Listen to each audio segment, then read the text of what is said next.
विकसित भारत बनाने के लिए पश्चिम बंगाल का भी विकसित होना बहुत जरूरी है और इसलिए पश्चिम बंगाल को भी नई ऊर्जा के साथ जुटना है।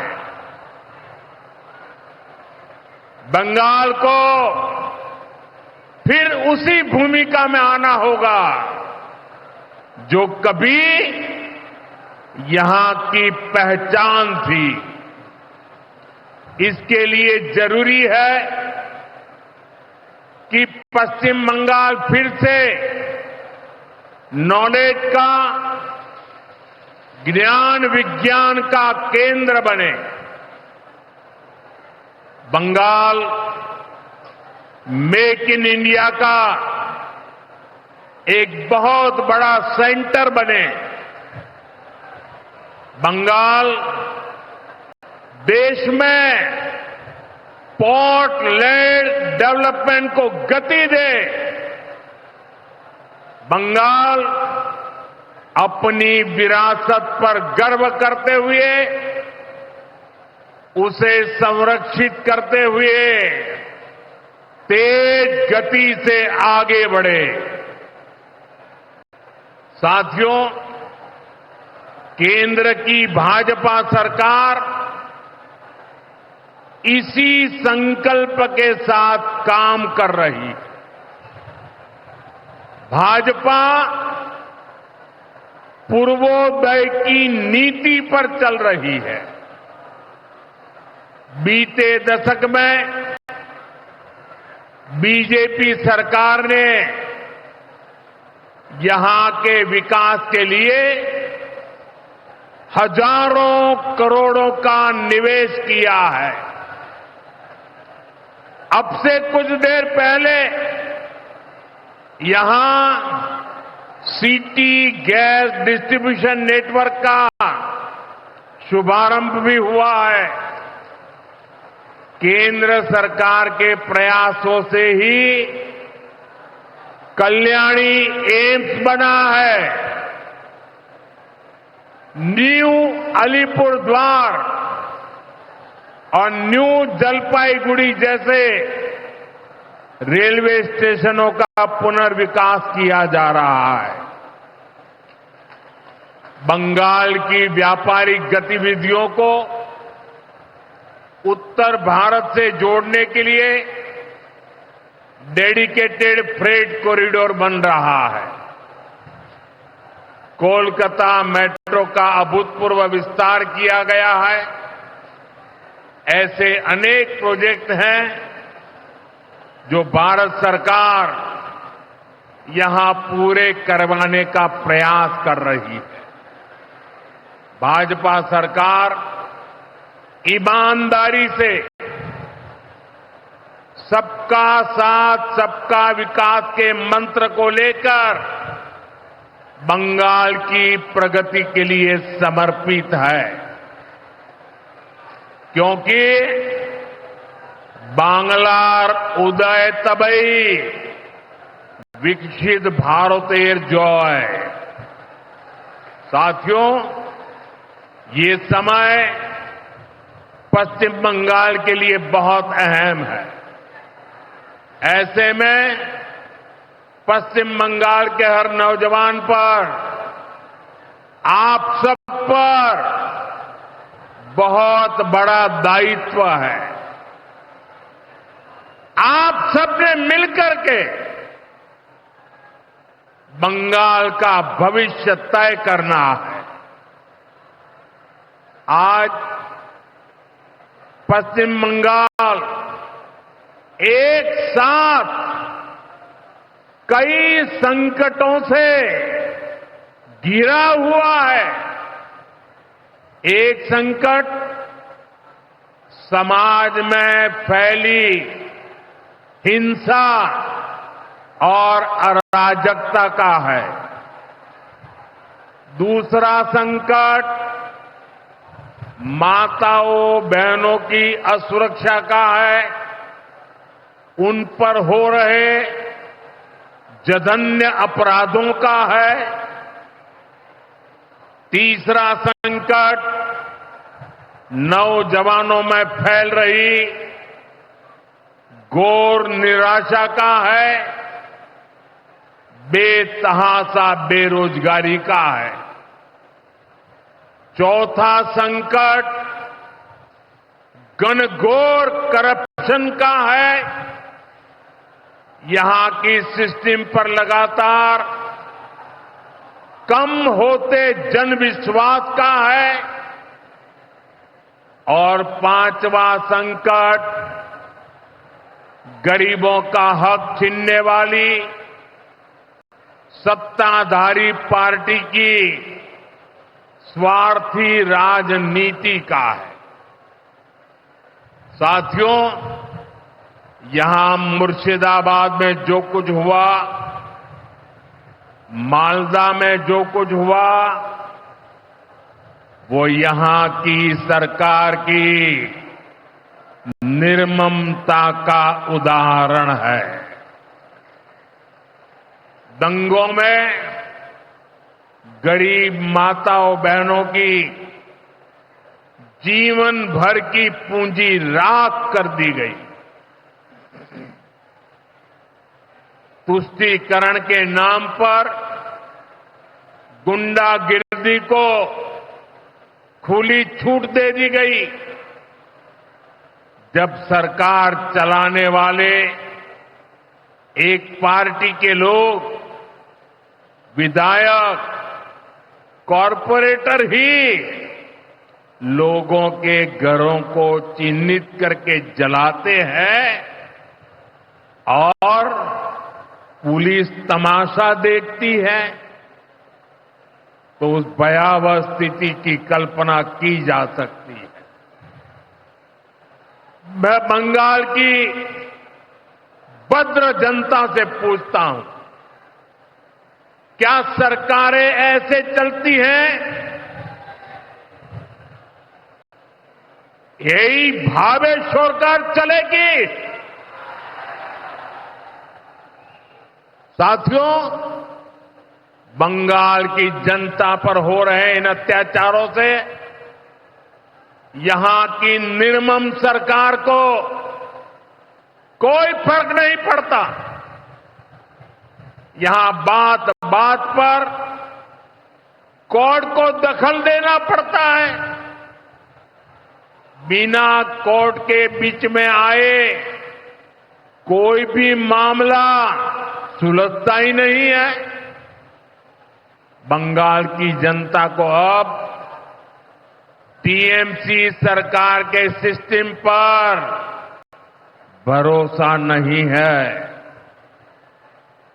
यहां की जनता के पास अब सिर्फ कोर्ट का आसरा ही है। इसलिए पूरा बंगाल कह रहा है, बंगाल में मची चीख पुकार, नहीं चाहिए निर्मम सरकार। बांग्लार चित्कार लागबे ना, निर्मम सरकार। साथियों, भ्रष्टाचार का सबसे बुरा असर नौजवानों पर पड़ता है, गरीब और मिडिल क्लास परिवारों पर होता।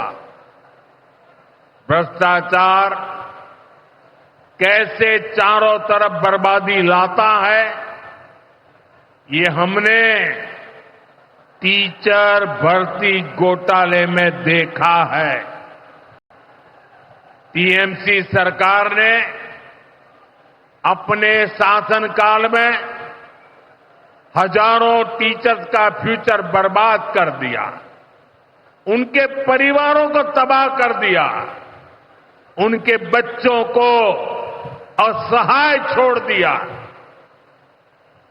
टीएमसी के घोटालेबाजों ने सैकड़ों गरीब परिवार के बेटे बेटियों को अंधकार में धकेल दिया है। ये सिर्फ कुछ हजार टीचर्स के भविष्य के साथ खिलवाड़ नहीं है, बल्कि पश्चिम बंगाल के पूरे एजुकेशन सिस्टम को बर्बाद किया जा रहा है। टीचर्स के अभाव में लाखों बच्चों का भविष्य दांव पर है। इतना बड़ा पाप टीएमसी के नेताओं ने किया है। हद तो ये है कि ये लोग आज भी अपनी गलती मानने को तैयार नहीं है। उल्टा देश की अदालत को, न्यायपालिका को, कोर्ट को दोषी ठहराते हैं। साथियों, टीएमसी ने चाय बागान में काम करने वाले साथियों को भी नहीं छोड़ा है। यहां सरकार की कुनीतियों के कारण टी गार्डन लगातार बंद होते जा रहे हैं। मजदूरों के हाथ से काम निकलता चला जा रहा है। यहां पीएफ को लेकर जो कुछ भी हुआ वो बहुत शर्मनाक है। ये गरीब मेहनतकश लोगों की कमाई, उस पर डाका डाला जा रहा है। टीएमसी सरकार इसके दोषी लोगों को बचाने की कोशिश कर रही है।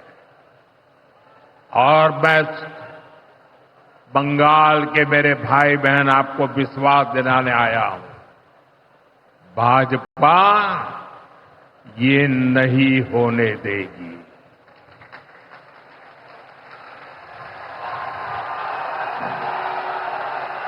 साथियों, राजनीति अपनी जगह पर है, लेकिन गरीब, दलित, पिछड़े, आदिवासी और महिलाओं से टीएमसी क्यों दुश्मनी निकाल रही है? पश्चिम बंगाल के गरीब, एससी, एसटी, ओबीसी के लिए जो भी योजनाएं देश में चल रही है, उनमें से बहुत सारी योजनाएं यहां लागू ही नहीं होने दी जा रही है। पूरे देश में करोड़ों लोगों को आयुष्मान योजना के तहत मुफ्त इलाज मिल चुका है, लेकिन मुझे दुख के साथ कहना पड़ रहा है, इसका फायदा पश्चिम बंगाल के मेरे भाई बहनों को नहीं मिल रहा। पश्चिम बंगाल का कोई साथी अगर दिल्ली, बेंगलुरु, चेन्नई गया है, उसको वहां मुफ्त इलाज नहीं मिल पाता है, क्योंकि निर्मम सरकार ने बंगाल के अपने लोगों को आयुष्मान कार्ड देने ही नहीं दिया। आज देश भर में 70 वर्ष से ऊपर के बुजुर्गों को 5 लाख रुपए तक मुफ्त इलाज की सुविधा मिल रही है। मैं तो चाहता हूं कि पश्चिम बंगाल में भी 70 वर्ष से ऊपर के सभी बुजुर्गों को मुफ्त इलाज की सुविधा मिले। लेकिन टीएमसी सरकार ये नहीं करने दे रही है। केंद्र की बीजेपी सरकार देश भर में गरीब परिवारों को पक्के घर बनाकर दे रही है, लेकिन पश्चिम बंगाल में लाखों परिवारों का घर नहीं बन पा रहा है क्योंकि टीएमसी के लोग इसमें भी गरीब के पास से कट और कमीशन की मांग कर रहे हैं। आखिर टीएमसी सरकार आप लोगों को लेकर इतनी निर्मम क्यों है? साथियों, यहां की निर्मम सरकार के जितने उदाहरण दो वो कम है। पश्चिम बंगाल में बहुत बड़ी संख्या में हमारे विश्वकर्मा भाई बहन हैं। ये लोग हाथ के हुनर से अनेक प्रकार के काम करते हैं। इनके लिए पहली बार भाजपा सरकार विश्वकर्मा योजना लाई है। इसके तहत देश के लाखों लोगों को ट्रेनिंग मिली है, पैसा मिला है, नए टूल मिले हैं, आसान ऋण मिला है। लेकिन पश्चिम बंगाल में 8 लाख एप्लीकेशन अभी भी लटकी पड़ी है। निर्मम सरकार उस पर बैठ गई है क्योंकि टीएमसी सरकार इस योजना को भी लागू नहीं कर रही है। साथियों, टीएमसी सरकार की मेरे आदिवासी भाई बहनों से भी दुश्मनी कुछ कम नहीं है। देश में पहली बार जनजातियों में भी सबसे पिछड़ी जनजातियों के लिए पीएम जनमन योजना बनाई गई है। पश्चिम बंगाल में बहुत बड़ा आदिवासी समाज है। टीएमसी सरकार गरीब आदिवासियों का विकास भी नहीं होने दे रही है। उसने पीएम जनमन योजना को यहां लागू नहीं किया। टीएमसी हमारे आदिवासी समाज को भी वंचित ही रखना चाहती है। साथियों, टीएमसी को आदिवासी समाज के सम्मान की परवाह नहीं है। 2022 में जब एनडीए ने एक आदिवासी महिला को राष्ट्रपति उम्मीदवार बनाया तो सबसे पहले विरोध करने वाली पार्टी टीएमसी थी। बंगाल के आदिवासी इलाकों की उपेक्षा भी यही दिखाती है कि इन्हीं आदिवासी समाज से टीएमसी वालों को कोई लगाव नहीं है, कोई लेना देना नहीं। साथियों, कुछ दिन पहले दिल्ली में नीति आयोग की गवर्निंग काउंसिल की बहुत महत्वपूर्ण बैठक हुई। ये एक अहम मंच होता है जहां देश भर के मुख्यमंत्री मिलकर विकास पर चर्चा करते हैं। लेकिन अफसोस की बात है कि इस बार बंगाल सरकार इस बैठक में मौजूद ही नहीं रही। दूसरे गैर भाजपा शासित राज्य आए, सभी दल के नेता आए, हमने साथ बैठकर चर्चा की। लेकिन टीएमसी को तो सिर्फ और सिर्फ 24 घंटा पॉलिटिक्स करना है और कुछ करना ही नहीं है। पश्चिम बंगाल का विकास, देश की प्रगति उनकी प्राथमिकता में है ही नहीं। साथियों, केंद्र सरकार की जिन योजनाओं को यहां लागू किया भी गया है उनको पूरा नहीं किया जा रहा। पीएम ग्राम सड़क योजना के तहत पश्चिम बंगाल के गांवों के लिए 4000 किलोमीटर की सड़कें स्वीकृत की गई। इनको पिछले साल तक पूरा हो जाना था। 4000 किलोमीटर तो छोड़िए, यहां 400 किलोमीटर सड़कें भी नहीं बन पाई है। साथियों, इंफ्रास्ट्रक्चर के काम से सुविधाएं भी बनती है और रोजगार भी बनते हैं, लेकिन हालत ये है कि पश्चिम बंगाल में 16 बड़े इंफ्रास्ट्रक्चर प्रोजेक्ट यहां की सरकार अटकाए हुए है। ये 90,000 करोड़ रुपए से अधिक के प्रोजेक्ट हैं। कहीं रेल लाइन आनी थी, रुकी पड़ी है। कहीं मेट्रो बननी थी, रुकी पड़ी है। कहीं हाईवे बनना था, बंद पड़ा है। कहीं अस्पताल बनना था, कोई पूछने वाला नहीं।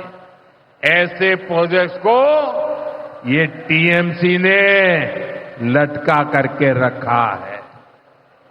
ये पश्चिम बंगाल के आप लोगों के साथ बहुत बड़ा धोखा है। साथियों, आज जब सिंदूर खेला की इस धरती पर आया हूं, तो आतंकवाद को लेकर भारत के नए संकल्प की चर्चा स्वाभाविक है।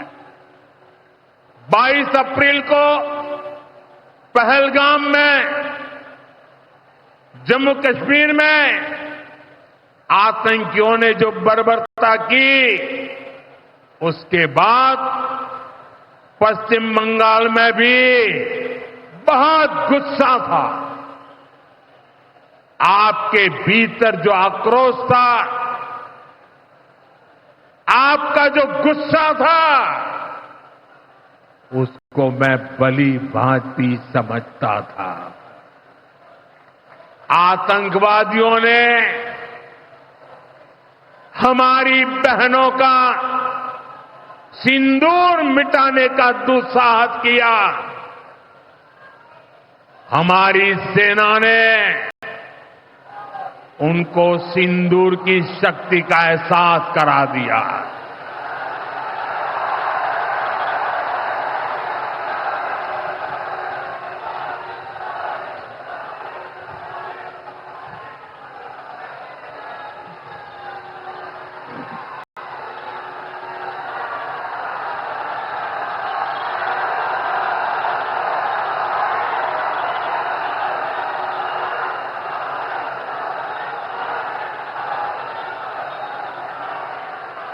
हमने आतंक के उन ठिकानों को तबाह किया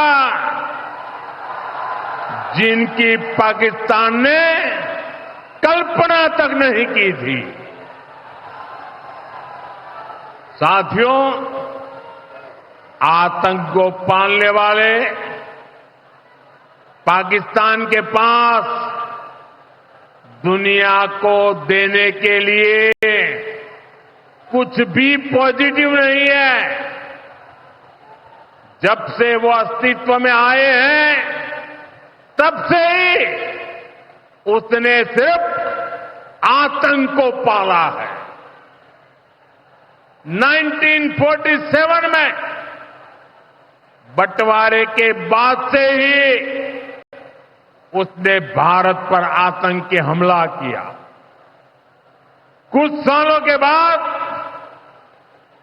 उसने यहां पड़ोस में आज के बांग्लादेश में जो आतंक फैलाया, पाकिस्तान की सेनाओं ने जिस प्रकार बांग्लादेश में रेप किए, मर्डर किए, वो कोई भूल नहीं सकता। आतंक और नरसंहार ये पाकिस्तानी सेना की सबसे बड़ी एक्सपर्टाइज है। जब सीधा युद्ध लड़ा जाता है तो उसकी हार तय होती है, उसका पराजय निश्चित होता है, उसको मुंह की खानी पड़ती है। यही कारण है कि पाकिस्तान की सेना आतंकियों का सहारा लेती है। लेकिन पहलगाम हमले के बाद अब भारत ने दुनिया को बता दिया है, भारत अब आतंकी हमला हुआ, भारत पर आतंकी हमला हुआ तो दुश्मन को उसकी बड़ी कीमत चुकानी पड़ेगी।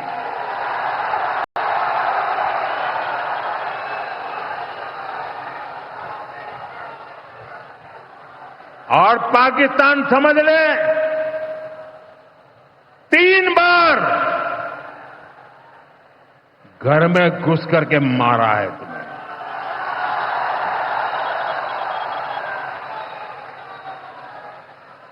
हम शक्ति को पूजने वाले लोग, हम महिषासुर मर्दिनी को पूजते हैं। बंगाल टाइगर की इस धरती से 140 करोड़ भारतीयों का ऐलान है। ऑपरेशन सिंदूर अभी खत्म नहीं हुआ है।